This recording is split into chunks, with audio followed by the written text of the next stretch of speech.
حضرت ابو موسیٰ رضی اللہ تعالی عنہ نے حضرت عبداللہ بن مسعود سے کہا کہ اگر ایک شخص کو غسل کی حاجت ہو اور مہینہ بھر پانی نہ پائے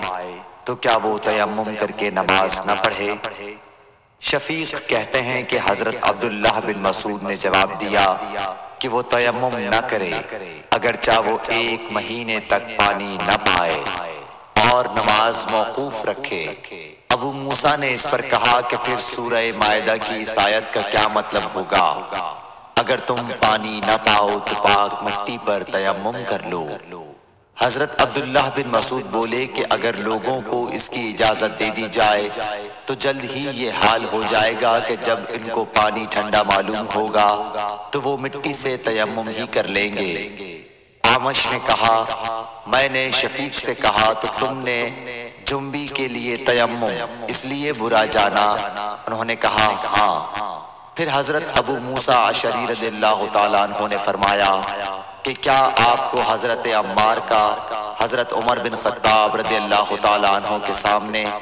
یہ قول معلوم نہیں کہ مجھے رسول اللہ صلی اللہ علیہ وسلم نے کسی کام کے لیے بھیجا تھا، سفر میں مجھے غسل کی ضرورت ہو گئی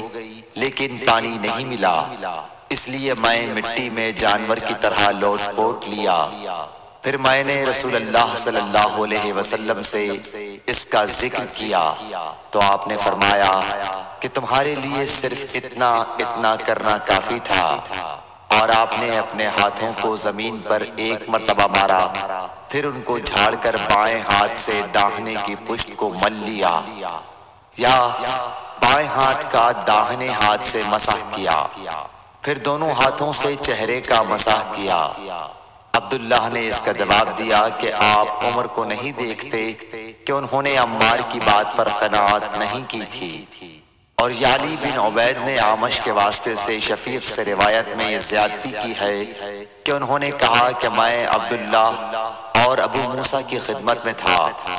اور ابو موسیٰ نے فرمایا تھا کہ آپ نے عمر سے عمار کا یہ قول نہیں سنا کہ رسول اللہ صلی اللہ علیہ وسلم نے مجھے اور آپ کو بھیجا، پس مجھے غسل کی حاجت ہو گئی اور میں مٹی میں لوٹ پوٹ لیا،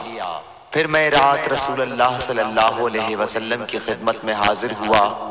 اور آپ سے صورتحال کے متعلق ذکر کیا تو آپ نے فرمایا کہ تمہیں صرف اتنا ہی کافی تھا، اور آپ نے چہرے اور ہتھیلیوں کا ایک ہی مرتبہ مسح کیا۔ صحیح بخاری حدیث نمبر 347۔